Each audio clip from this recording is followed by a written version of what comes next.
السلام علیکم۔ آج ہم حاضر ہیں آپ کے ساتھ ایک نئی ویڈیو لے کے، اور آج اس ویڈیو میں ہم بات کریں گے استنبول کے گولڈن ہارن کے بارے میں۔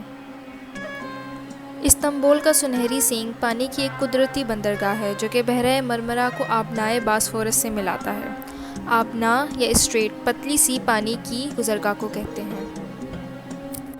سنہری سینگ، جسے انگریزی میں گولڈن ہارن بھی کہا جاتا ہے، اس کا یہ نام اس لیے رکھا گیا ہے کہ اگر اسے اوپر سے دیکھا جائے تو یہ بالکل ہرن کے سینگ کی مانند ہے، اور سنہری اسے اس لیے کہا جاتا ہے کیونکہ شام کے وقت سورج کی روشنی جب پانی پر پڑتی ہے تو سمندر کا پانی مکمل طور پر سونے کی طرح سنہری لگنے لگتا ہے اور انتہائی خوبصورت منظر پیش کرتا ہے۔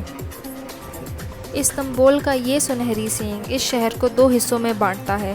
اگر ہم اس کی تاریخ کو دیکھیں تو تاریخ میں اس نے یونانی، رومی، بازنطینی اور عثمانی بحری جہازوں کی حفاظت کا کام بہت اچھے طریقے سے سر انجام دیا ہے۔ بازنطینیوں کے دور میں یہ بندرگاہ تجارت کے لیے استعمال کی جاتی تھی، اور انہوں نے اس کے داخلی راستے پر ایک بہت موٹی زنجیر لگا کر اسے بند کر دیا تھا۔ وہی جہاز اس بندرگاہ میں داخل ہو سکتے تھے جنہیں اندر داخل ہونے کی اجازت دی جاتی تھی۔ 1453 میں عثمانی سلطان محمد ثانی کو قسطنطنیہ کے محاصرے کے دوران اس زنجیر نے روک ڈالا۔ اس کا حل مسلمانوں نے یہ نکالا کہ انہوں نے ایسے بحری جہاز تعمیر کیے جو کہ خشکی پر بھی چل سکتے تھے، اور اس طرح مسلمان اس بندرگاہ میں داخل ہوئے اور قسطنطنیہ کے شہر کو فتح کیا۔ اس بندرگاہ کے متعلق ایک خاص بات جو کہ زیادہ تر لوگوں کو معلوم نہیں ہوگی وہ یہ ہے کہ نشاط ثانیہ یعنی رنیسا کے دور کے مشہور عالم، مصور اور مجسمہ ساز لیونارڈو ڈی ونچی نے اس گولڈن ہارن پر ایک پل تعمیر کرنے کا خیال پیش کیا اور اس پر کام بھی کیا، مگر اس وقت اس قسم کی ٹیکنالوجی موجود نہیں تھی کہ اس پل کو تعمیر کیا جاتا۔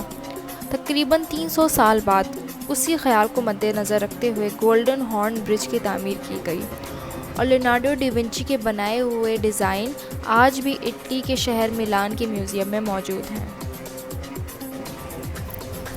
مسلمانوں کے دور میں اس علاقے میں وہ یہودی جنہیں اسپین سے نکال دیا گیا تھا یہاں آ کر رہائش پذیر ہو گئے تھے۔ اس گولڈن ہارن پر 5 مختلف برجز تعمیر کیے گئے ہیں جو کہ شہر کے ایک حصے کو شہر کے دوسرے حصے سے ملاتے ہیں۔ ان 5 برجوں کے نام یہ ہیں: ہیلک برج، ایسکی گلاٹا برج، اتا ترک برج، گولڈن ہارن میٹرو برج اور گلاٹا برج۔ آج کل کے دور میں یہ جگہ ایک مشہور تفریحی مقام ہے۔ یہاں پر ہزاروں کی تعداد میں لوگ آتے ہیں اور اس خوبصورت جگہ پر کروز شپ کے ذریعے سمندر سے محظوظ ہوتے ہیں۔ امید ہے کہ آپ کو یہ ویڈیو پسند آئی ہوگی۔ اگر یہ ویڈیو آپ کو اچھی لگی ہے تو آپ اس ویڈیو کے نیچے اپنے کمنٹ کر سکتے ہیں۔ اگر آپ کو اس طریقے کی اور ویڈیوز دیکھنے کا شوق ہے تو آپ یہ چینل سبسکرائب بھی کر سکتے ہیں۔ شکریہ۔